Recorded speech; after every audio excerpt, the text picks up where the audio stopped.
Today we're going to talk about our CSV post-processor Excel file that you can get from the Tools section of the Resources folder on the website. The CSV files that you download from the inverter from the service portal have everything kind of parsed as text strings rather than numbers, so you can't do much useful graphing or anything. So I've got a spreadsheet that will basically parse it all into numbers that's a lot more useful. So we're going to start, and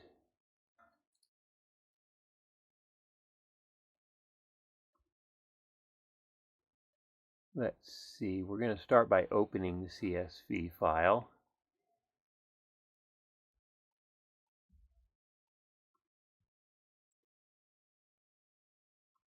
So here's the CSV file we've downloaded. We open that, it automatically parses it into these kind of columns, but each column has a bunch of stuff crammed into it as a text value. So we'll open that, and then we want to, over in the upper left corner, basically click that top corner and copy the entire file that it's opened. Then we want to open the post-processor file, and you'll see there's a bunch of tabs across the bottom here. We want to go to the CSV tab here. That's the far left one. Again, click in that upper left corner and paste the entire CSV file in there. And then what this program does is it parses all of these columns that are a text value of a couple different values with units in there, and it will parse those into individual numerical values for everything.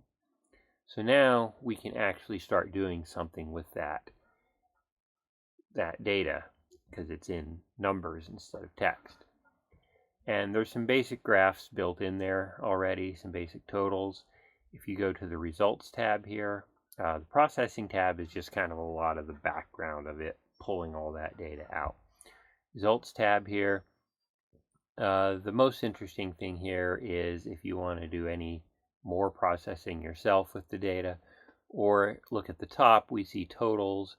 We've got total kilowatt hours for each MPPT here, MPPT 1, 2, and 3 for this system, and then total production.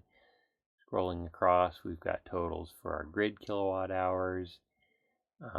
That's broken into line 1 and line 2, and then a total for both lines. Our normal load totals for each line, and then totals for the total. Smart load 1, AC output, our AC coupled PV, or our smart load 2.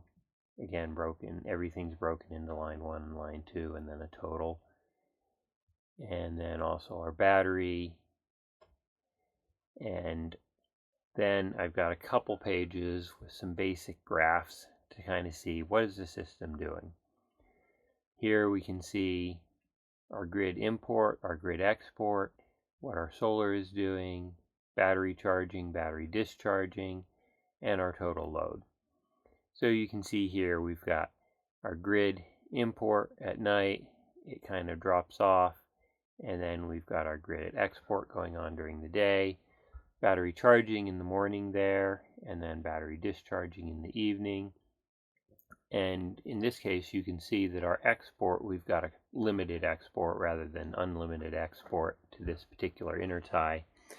So we're actually curtailing some solar during the middle of the day rather than full production. We can go to the solar production tab and kind of see what are the different inputs doing. In this case, we've got MPPT1 is a little higher when we're at full power here, and then it drops down actually a little lower later in the day.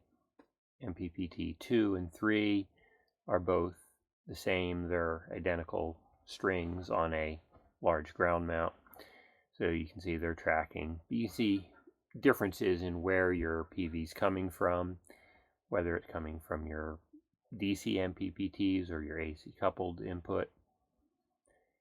We'll look at loads here, and you can see whether our total load, and you can see we've got a bit on smart load 3, smart load 2.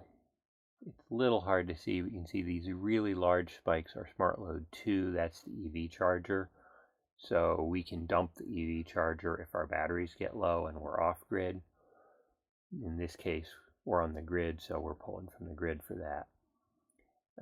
Smart load 1, it's not really doing much of anything right now. I believe that's a heating dump load, but it's summertime, so we don't need that, so all the heaters are turned off. But it's set up so that once the batteries get full, it can dump some of that extra solar into heating, because as we saw, this one can't sell full power to the grid. So you can see kind of where are the different loads going versus the total load.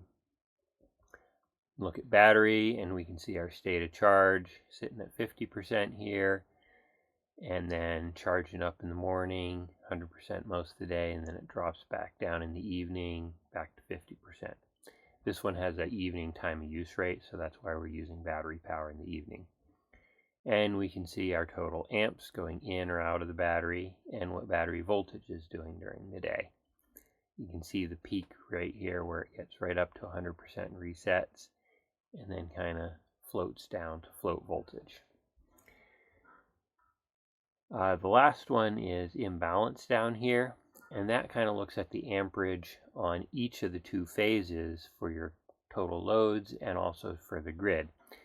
You can see we're not too badly imbalanced. Most of our bigger, heavier loads are on both phases, with the exception of whatever's going on here in the evening. You can see we've got a lot more current on line 1 than line 2 of the local loads. Now that can be interesting, especially if you've got really imbalanced loads, seeing maybe we're hitting maximum output on one of the phases and not the other phase. If we're seeing an AC output overload, that'll occur when we get up to close to 50 amps on a single phase, even if the other phase isn't loaded. So you can see some interesting things looking at the imbalance there. So that's kind of a little more of the data. You can see when you actually get these CSV files as actual numerical files, you can go in and look at some other graphs, make your own graphs if you want. There are 3 different versions of this Excel file.